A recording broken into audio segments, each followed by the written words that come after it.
Good morning. I'm Beth Hildenbrand, best-selling author. Nina makes me say that. And this is Booked Up with Beth.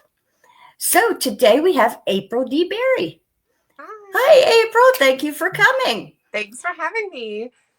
And we are going to start the show by letting her tell us a little bit about herself. So the show is all yours, hon. Thanks. Well, I'm April Berry, and I was born and raised in Georgia. Still live here. Got my husband, who I always joke that he is a wolf shifter. He just hasn't presented himself yet, but I'm sure that's what he is. We have two kids. Right now, things are crazy because he's about to graduate high school, and we're doing the college thing. And it's our first, so I'm like, oh my gosh. I didn't start publishing books until I was 39 years old, but I've been writing since I was a child. And I did have some stuff published when I was a child, but it was through teachers and things like that. Um, so I love romance. So all of my books are some genre of romance, but my tagline is my niche is no niche because I've written in so many different subgenres. But that's I do work full time still, and so I do writing in the weekend evenings anytime I can find it to do. So, Yay. Well, we're glad you're writing because your books are fabulous. thank you. Oh, you're very welcome. So Julie and Nina are here. So good morning, ladies. Good Nice to see morning. you. And I read your book, Served. It was your very first book, so I was happy to read your first book, baby. That was my book, baby. Yes, I love them. Oh, good. You brought it along to show us. Thank you. I Yeah. need to start asking people to do that. I've been showing book covers on my phone. Well, I did. I went and grabbed just a couple, but yeah, this one was my debut. There is a series. I love them so much, and I do plan to keep writing in this series. They're interconnected standalones, so you can read these out of order. It is fun to see. If you read them in order, you kind of can see, the characters continuing on, even though it's not their story. But you won't miss anything because the plots are wrapped up in each book. But still fun to read them in order. Um, and I have a freebie through my link tree called Snared. It's actually a prequel to this series. And that way you can download it and see, if my writing style is for you. And it's kind of, no risk, I guess. But all my books are also in Kindle Unlimited. Um, I saw that. 'Cause I checked also out your on Amazon Audible. page. Yeah, I like KU. I use KU as a reader, so I wanted to put my books there. But the club series is also on Audible.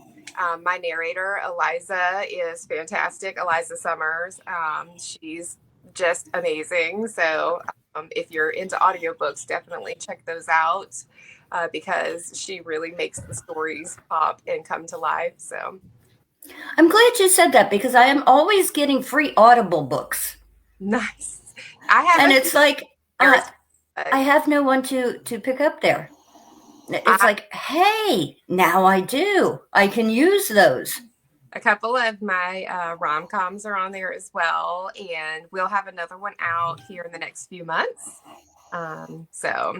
And eventually I would like to put my MC books on audio as well, but that's going to be down the road because I want to at least finish the series first. Well, everyone, Julie has put up April's link tree. So everybody go check out that freebie she has up there. Yep, it's called Snared. So that way you can find it because I have a ton of stuff in my link tree. I do have some of my books, some of the upcoming releases, and then of course all of the author events that I'll be doing are in there as well. So, but Snared is in there. You can find it in there, tucked away with all the other stuff. Well, you can put that up on my page after the show if you want. Share it on my page, and then Oh, everybody can take advantage of the freebie awesome! Thank you. and get to know your work because it's wonderful. Thank you. I really enjoyed it.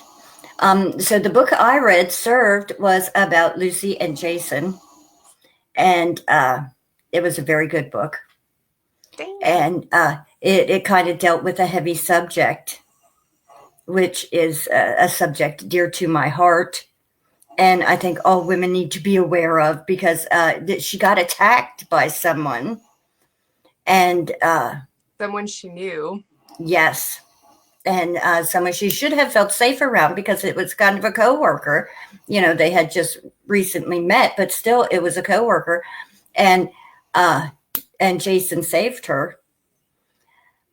And she kind of goes through, I think, a lot of the emotion that most women in that go through, which I say most because everybody reacts to these things differently. And that's also something I really wanted to impart in that book.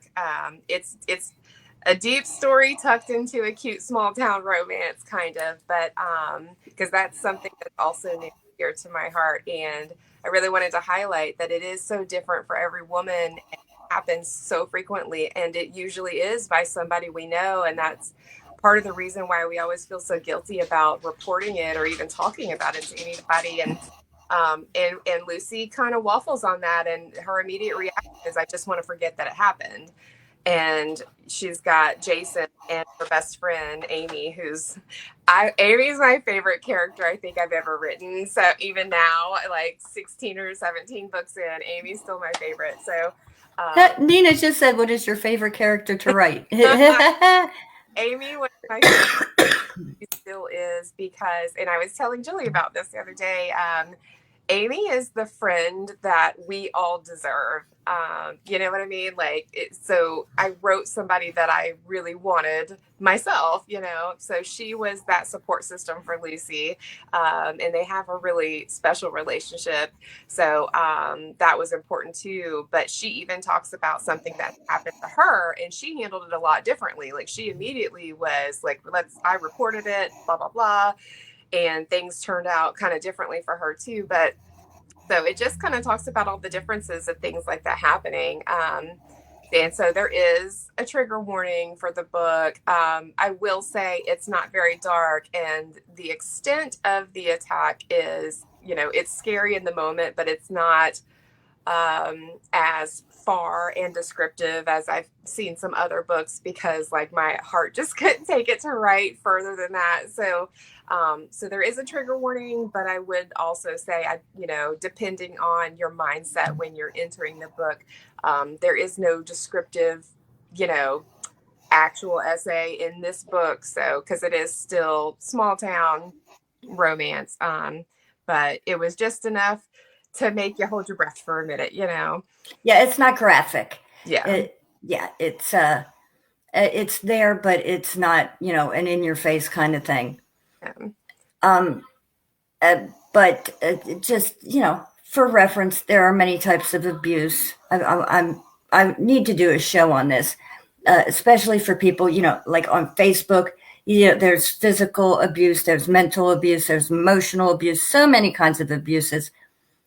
And, women need to be aware of all of it. Even just, the idiots who will send you pictures on the internet and all that kind of crap. Just delete and block and report. Don't say a word. Don't nothing. Just completely ignore it. When I started out on Facebook, I would yell at these creeps, and you come to realize this is something that you don't even want to give them that kind of validation. Yeah, because that they want the reaction, whether it's good or bad. So yes, they do. You just completely ignore it, and just, like I said, block and report. I lost my good headphones, and these things keep popping out. So yes, there's ways to deal with these things, and if you're unsure of how, hey, look it up, Google it, find out how.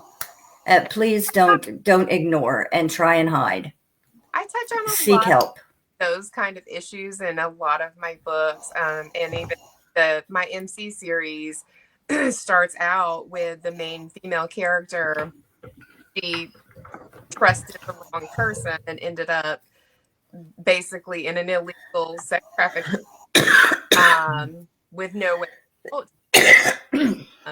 and even in the trigger warnings for that book, it has links to help report domestic violence, sex trafficking stuff. Like, so because it's so prevalent, and it's people just don't realize it's usually right next door. Like, you don't know. It's not the very dramatized things we see on television. It's usually a neighbor or somebody you know. And so I tried to make sure that, you know, I added links in there for things, and even said, even if it's not you, if you suspect a friend of going through this, like, there's resources for that too. So so I'll be like, I have there's a lot of there's a lot of that stuff in my books, just because it's been prevalent in my life in various ways. So Well, good for you for putting that in your books. That's a great thing. I think I did in one of my books. I put up numbers for the suicide helplines and things like that. Yeah, I'm sure I did, if I remember correctly. That was a long time ago. But yeah, I think people need to be aware, and it's a good thing to do. So congratulations for you. Julie, you're a hoot. I love that you do that. I could be very petty, but sometimes I've tried to get to the point where I'm like, you know, I have very little time to begin with, so I'm just going to let these go. I just block and move on. But every once in a blue moon, I'll message Julie and be like, I chose violence today, and I'm arguing with somebody on the internet. But most of the time I try to just block and move on, because, you know, like I said, I work full time, and then with the kids in high school and middle school, like, I'm surprised I even get booked out at this point. But I only have a few releases a year now. But that's still not too shabby, I think. When I hit 56, it was like my mental health is worth more than this. So I had to start letting things go. Up so high when I start arguing with people on the internet about stupid things. So I'm like, I'm just going to block and move on. But every once in a while, they just catch me on a day where I'm like, not today. So I tend to rage. I do. I rage. And then it's like, okay, I just have to take it down. I would let things just get me so angry. And I realized I was giving them all the power when I would get that way. And it was like, these sons of bitches don't need my power. No. Well, and my thing, like, you're never going to change anybody else's mind. Just like they're not going to change mine. But so I'm like, we're just yelling at each other for everybody else's enjoyment at this point. So yeah, I'm going to step away. Just like these marketers. Yeah, when you put up your book post, and, hello, good author. No. I used to argue with them. Girl, not me, so, but thank you. When April says, bless your heart, run. See, I used to think this was a good saying. I would tell people, oh, bless your heart. And apparently it's not a good saying. I was wrong. Yeah, if a Southern person says that to you, we're not being nice. That's what I found out. I went to Texas and I found out that bless your heart does not mean what I thought it meant. No. Okay. You're telling me I'm stupid. All right. Very possible. Yeah, I don't say that to people a lot, but every once in a while I'm like, bless your little heart. So yeah, I say that I just block me, because we're not going to be friends anymore. Oh, I love it. So I have to tell you, on the way to Texas, I went through Georgia and I saw no peaches, and I was very depressed about that. It's just a thing. I don't know. Apparently it wasn't peach time. And I love peaches, so I was very upset that I didn't get to see any peaches in Georgia. I might have to come back at another time of year, apparently. What's funny is we probably have more apples and oranges than we have peaches. Oh! One of those things, and we have a lot of apple orchards for sure. So those are fun to visit too. But yeah, I think there's a lot of states where they have more it's weird the things that they get labeled with because they're not really that prevalent anymore. Peaches come in a can. Yeah, that's how I have to get them. Now, actually, we have some good peaches here in Pennsylvania when I do get them.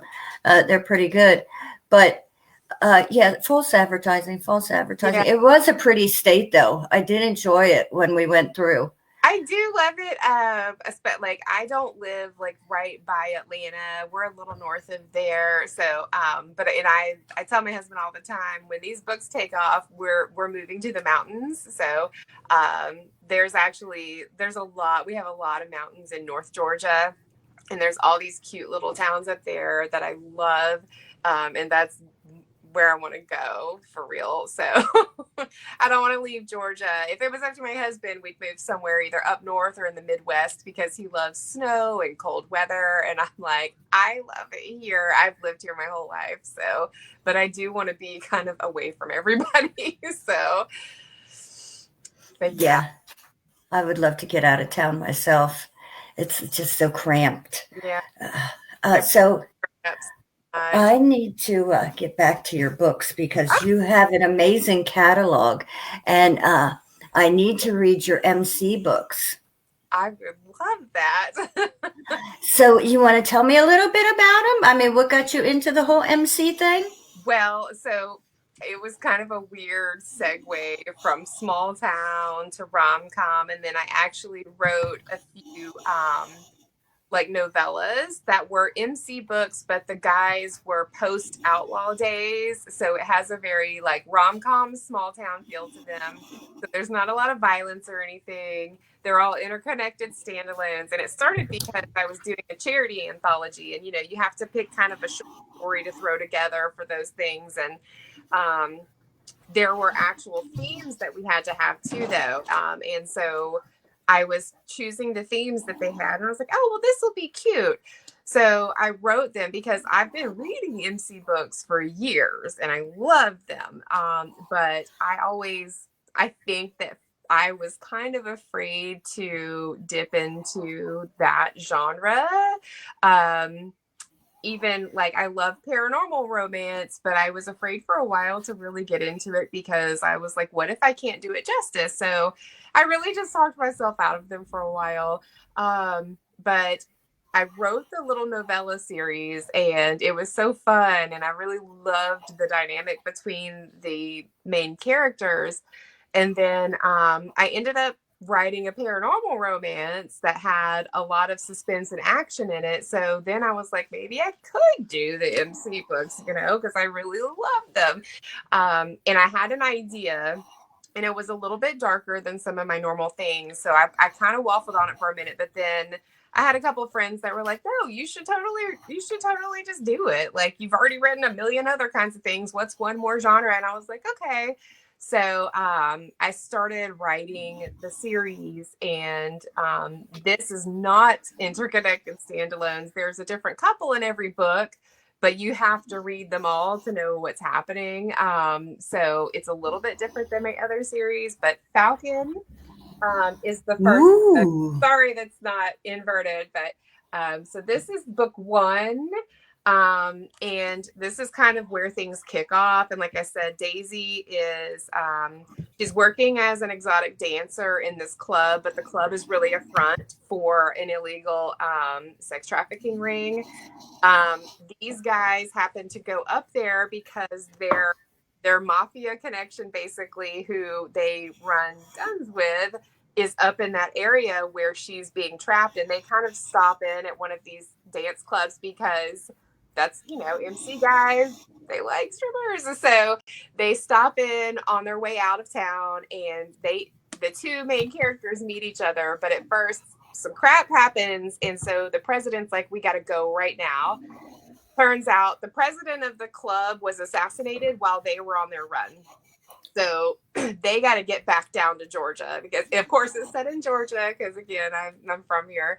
So they end up going back up, and he wants to go back because he knew that something was off. So he's like, I just want to go, like, make sure she's legit. Like, is she okay?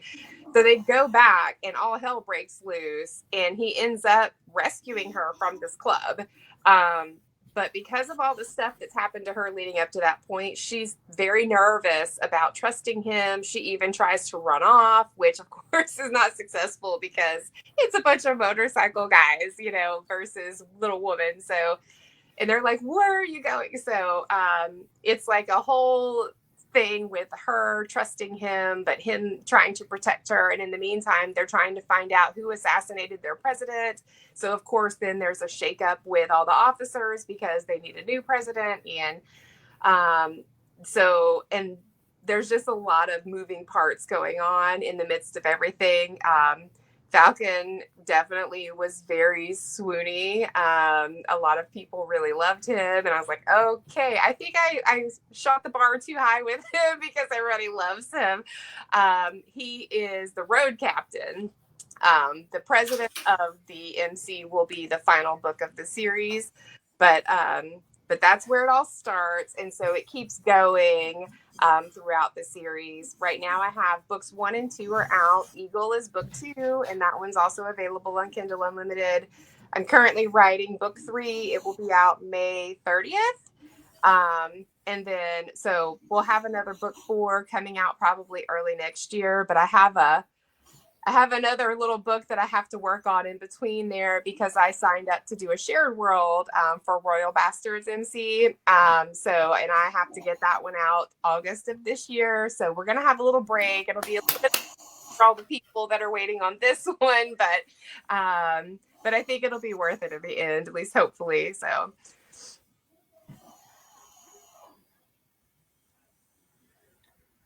Wow. Julie is writing such big comments that if I put them up, we would disappear. Oh. I love her. You can pre-order here. Okay, we'll put that one up. We can fit that one. Awesome. Yep. So that's book 3. That's the one I'm writing right now. And that one, actually, I did a book boyfriend auction and somebody won. So that's their book. So the main female character is based off of the woman who won the book boyfriend auction. She chose Jackal, and so that's why that's his book. It was for the Elizabeth Trust. Everybody should totally check that out. They do charity and fundraising all year, but they do things like the book boyfriend auction and like special Christmas time things that they do, but they take donations all year long, and it goes to like needy families here in the United States as well as in the UK, because that's where Elizabeth is. Elizabeth Harris is also a Motorcycle Club romance author, and that's her organization that she kind of gave birth to, and there's a lot of other authors that are involved in that. And so I'm a sucker for charity. Obviously, I keep talking about all these charity things that I've done because I don't have a ton of money to give, but I can write some words and give them away. So that's fabulous. I do enjoy a good charity. Yeah. I do some myself, and I enjoy it. Well, and I would love to at some point try to do one myself, but I don't think that I have the bandwidth right now with work and writing and kids and everything else. So, but I'll participate if somebody else has one going for sure. So, but yeah, that's how we got from small town then to MC small town romance, rom-com to Motorcycle Club series, because the Destinies Enforcer series is definitely 1%ers. There is some on-page violence, things like that. There's trigger warnings at the front of these books. And again, there's also some resources if you think you need them, or maybe somebody you know needs them. So, but my books, even this series, I'm not very dark. I always like joke that I'm kind of hot pink to gray because I'm just not super duper dark. There's never any violence between the two main characters. I don't write cheating into my books. So, but there's definitely more on-page violence in these than there are in any of my other books. So, but I think it's kind of typical of what you would expect in an MC romance, Well, it sounds fabulous. I'm going to have to check it out. Get myself one. I hope you enjoy it. So, I have this little collection of fun books. I have my workbooks and my fun books, so that I have to go into the fun book pile. I have a lot of like resource books. I have a lot of professional development books. Like I have a lot of nonfiction. Uh, all of my fun reads.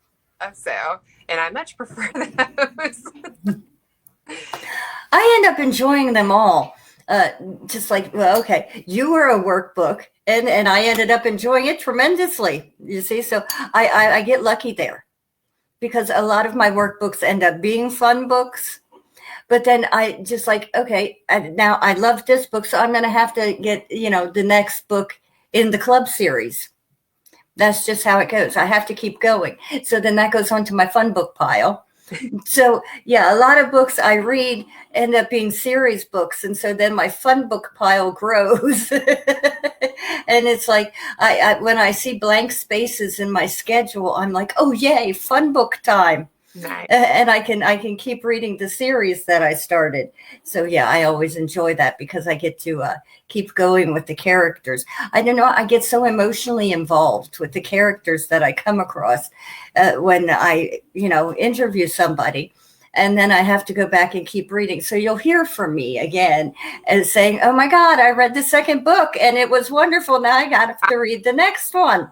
Out to me. I tell like people all the time are like, I hope I'm not bothering you. And I'm like, want to yell at my characters with me. The chances are I probably yelled at them too. So let's yell together. Like, please message me anytime. I love that so much. I think most authors do. I know once you get to a certain level, you probably can't respond to every message. But I still feel like you're at that point where you just can't get to everybody. You still enjoy those messages because yes, we write because we love it and we just have to, but also like I'm not ashamed to admit that I love knowing that people enjoy what I've written. I know not everybody is going to love them, and my books are not for every person, but when the right people find them and love them, it's nice, to know that I helped them escape for a few hours at the end of their work week or whatever. When you can yell at a character in a book, it's a good book. When you can be like, oh, you dummy, or, oh, I can't believe you did that, then it's a good book. About Eagle, book 2 of my MC books. Everybody was like, Falcon is so swoony. Oh my God. And then they're like, oh my God, I want to punch Eagle in the face. And I'm like, right, me too. Like, oh my God. So yeah, like I was pissed off too. So we could be pissed together. It's okay. You can tell me that he's being dumb, like, because he was. But he has a nice little character arc, I think. So he redeems himself in the end. But it was frustrating for me to write him. So I can imagine reading it. You're probably just like, But I also, those are the best when you get emotionally involved. But I love that one, the main female character. I really enjoyed her character arc dealing with him and his stupidity, I guess, for lack of a better term. She's very passive with him. But then she finally decided, like, you know what?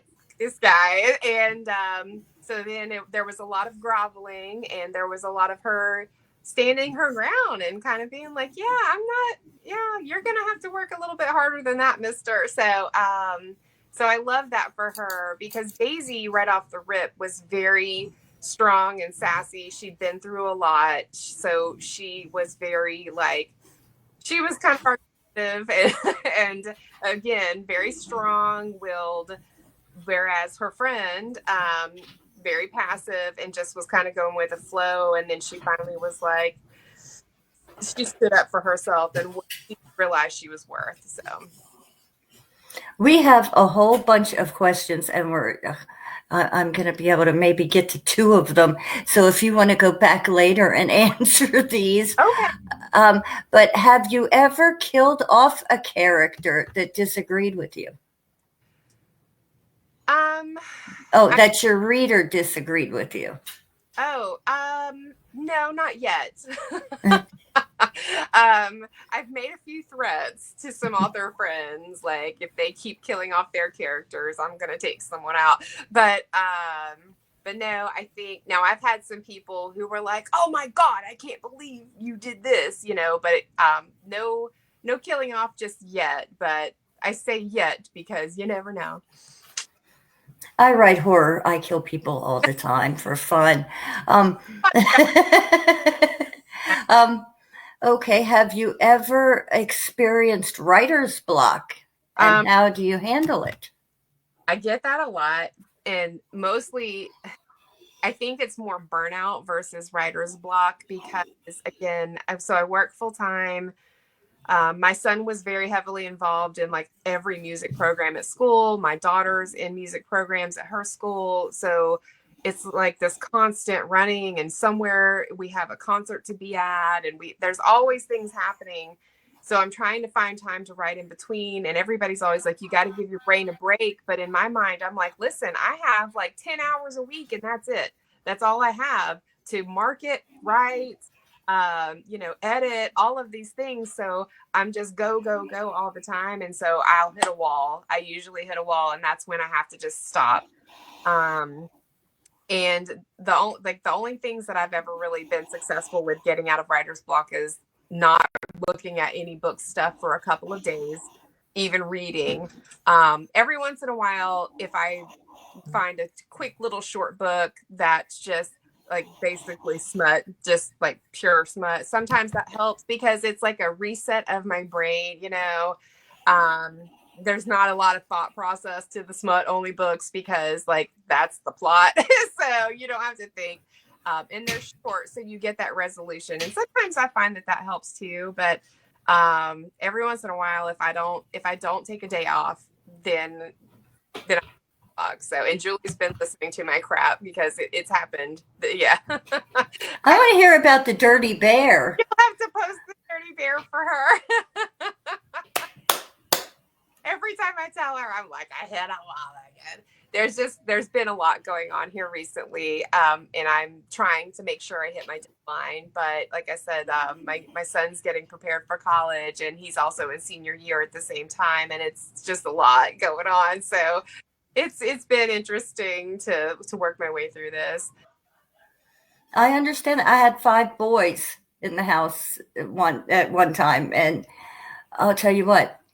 I look back now and think, how in the hell did I do that? 5 boys all in school at the same time and all doing different things, one in band and one doing sports and another one did art. And it was just constant.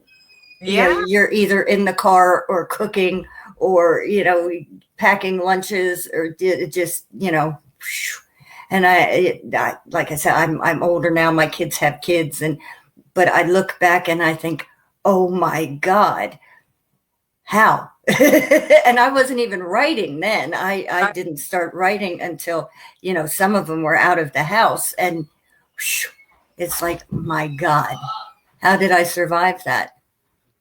So I can't imagine doing what you're doing with children and full-time job and still trying to write. It's got to be crazy. My husband is taking my daughter to volleyball practice later so I can write after this. There's a lot of teamwork here that has to have to happen. So and thank God for him. So I bet. My husband was a caddy, a professional golf caddy. So he was going from, daybreak until dark. And you never knew when he'd get home. So you couldn't even have dinner at the exact time every night. You had to eat when he got home late at night. And yeah, it was all craziness back then. So work schedule's a little bananas. He's doing sales, and so some days he's home early, some days he's home really late. He always tells me not to wait for him. I wait for him to eat. Like I'll feed the kids, but I'm like, well, I can wait for him. And then like every on again, I don't think you're just us, but I go see my parents every dinner. So that's also something that's like a constant thing. So there's a lot of workarounds I have to do. And I think that's why I push myself so hard and end up burnout, because I'm like, I only have this much time. So, but I would say, like, please don't do like April. Like, you have to give yourself a break, because writer's block and burnout is really hard to recover from. So I need to like take my own advice, but yeah, we'll see how that works. Okay, one more question, because I'm like way over schedule here. But I'm having fun, so what the hell? Okay, how long does it take you to write a book generally? Well, so like Falcon and Destiny's Enforcers books are roughly 80 to 90,000 words. Falcon's like 93,000 words. And it took me about 3 months to write that one. Now, that's not editing and everything else. That's just writing the book.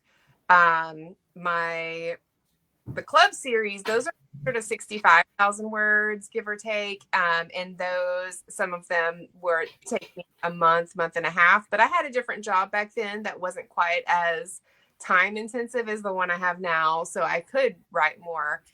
One of my rom-coms, it took me 3 weeks to write it, because it was this weird Wow. like fever dream, and it just took control of my life. But like, when I say it took me 3 weeks to write it, like, dinner wasn't that great, the laundry was piling up, but it was like this weird, like, I just had to write it. I had to get it out. It was the weirdest thing. That was one of my earliest books. It's also one of my favorites, but it was just so weird. The characters were so loud. And I told a friend, I was like, they're literally going to send me to the crazy bin, because like, they wouldn't shut up. I couldn't sleep. Like, it was the weirdest thing. And it was a rom-com of all things too. But for some reason, they were just so loud that it was like an obsession almost. And so I wrote that one in 3 weeks. And then, of course, so like I said, that doesn't include editing. That was just the first draft. But I got it edited pretty quickly still, but I had, good people working with me. That helps a lot. So I think if you have the right team of people behind you, that really helps cut down on the time that things take to happen. Oh my goodness, yes. Absolutely. I'm editing. It's the worst. It Yeah. really is. I'm re-editing a book now, and it's like, I fell asleep last night editing. I'm like this on my computer. I always write the first draft from start to finish. Don't really do edits as I go, because I'll just get hung up on something stupid. So I make sure that's the best for me. I know a lot of people who edit as they go. Everybody's got to find their own process, I think. But for me, I can go through, and usually even the questions that I have as I go, that's the thing. If I just keep writing, they get answered usually, so that's why I just write through. But that also means there's going to be a lot of weird little typos. I usually write the same word twice a lot. Like, I'll I don't know why my brain. I do it too. Exactly the same. Yes. So there's a lot of like little cleanup like that. But I also think the more you write books, the fewer plot holes you get as you go.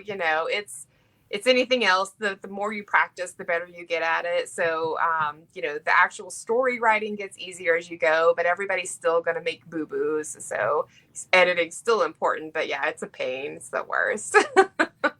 Yeah, the other day I was on the show, and I was talking about I had a cold, and I'm all fuzzy headed, and then you get the cough medicine or whatever, the cold medicine in your head, and I wrote a talking dog into my story, and it was totally not a fantasy story. I mean, this is basic horror, and I'm like, what was I doing? I had to rewrite a whole chapter. There's no talking dog in this book. That's why I don't drink and write. I know so many people who talk about having a beverage, they drink wine and stuff, and I'm like, no, I've tried that. No, the editing for that is not worth it to me. Like, it's terrible. I drink my water and that's it, because there's no DWI at this house. No, I couldn't either. I'm always about that. I have my diet tea sitting beside me. I could never drink and write, or get high and write. I don't know how people do that. Some It's people like, swear by it though, and I'm like, it's so fascinating that everybody's process is so wildly different, and it works for some people, but me, it is nonsense, and I'm like, wow. So I don't even try, but I'm not a big drinker. If my husband takes me to Mexican, I will have margaritas, and I know that there will be no writing when I get home after that. But normal day-to-day stuff, I just don't drink a lot, but I used to enjoy it. But when perimenopause hit, like something doesn't mesh well with alcohol and perimenopause and sleep, right? So I'm like, is it worth having a drink, or do I want to sleep tonight? So it's not that I don't enjoy it. My body's like, yeah, no, you can't have everything, lady. So yeah, if I go out, yeah, I'll have one or two, or if we have a big family get together or something. But that's it. I'm not a big drinker. It usually gives me a headache, and then people are always telling me you should smoke for your migraines. And I'm like, I couldn't do anything. I would sit there and not function. I just, yeah, everything and all that stuff would inhibit my writing. And so I just don't do any of it. yeah. It's like, no, I don't know how people function when they do that stuff all the time. I'd never get anything done. I just sit around and be a blob. Right. Like I have friends that swear by like gummies and stuff, and I've tried them to help with my sleep, and I swear my body's just broken or bad or something, because everything that everybody else swears by only wrecks me worse. And I'm like, I don't like it. So I just deal with what I can. And like I drink a lot of coffee in the morning, cut it off by 10 a.m. and the rest of the day water, and that's it. So Yeah, Julie says I would eat everything if I get high. Same. I mean, I tried it one time. yes, One time, I sat there. I ate a whole box of Famous Amos cookies and stared at the wall for 3 hours. No, yeah. How am I supposed to write like that? I was just a total just duh for 3 freaking hours. No, it's not for me. I'm sorry. I'm glad it works for everybody else, but it's not my thing. so cool. But I've tried, and it never turns out good. And I'm like, like I'm just gonna stick to my plan, stick to my normal program, because it just doesn't work out. Yep, me too. Yeah. I'm glad it works for some people, but it's just not my thing. I'd weigh 600 pounds, and I'd be one of those ladies, just sitting around in a moo like, okay, here I am, hanging out at Walmart. I said, I went to Walmart the other day, and somebody stole something out of my cart. I have no idea why. I got out to the car, and I'm like, no, my bag is too light. What's going on here? This didn't cost me enough money. And I look in something, yeah, okay, so I go back in, and I have to buy it again because I didn't buy it the first time. Somebody had literally taken stuff out of my cart. You weren't charged for it. I was going to say, what if they accidentally charged you and just didn't give you the bag? But no, it literally, I never, somebody had taken it out of my cart. All the way over there, so I'm just going to grab hers. Yeah, and I was like, but this is the most retarded thing ever. I'm like, what does this say about the world?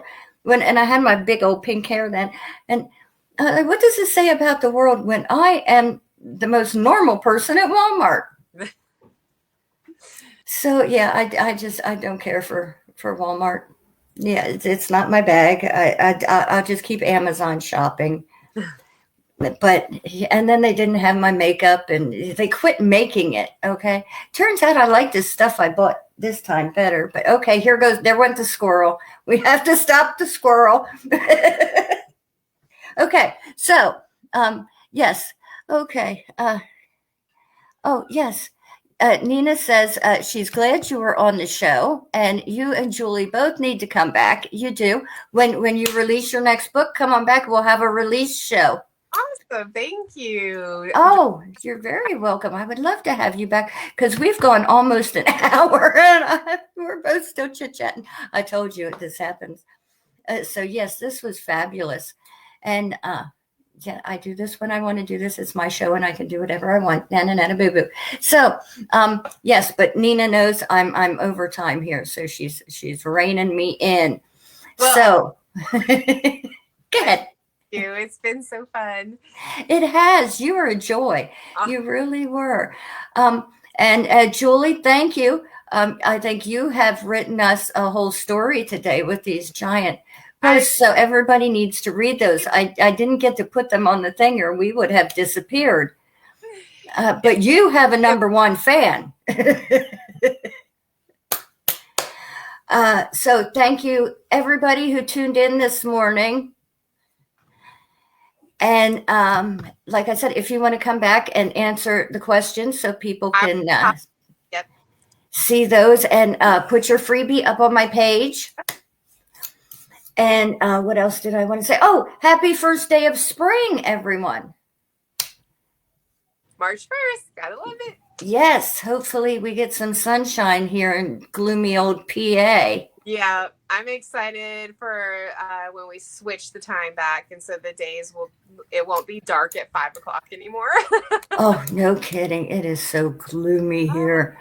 I'm sure it's a little better in Georgia, but it's been here too. It's even overcast today, so.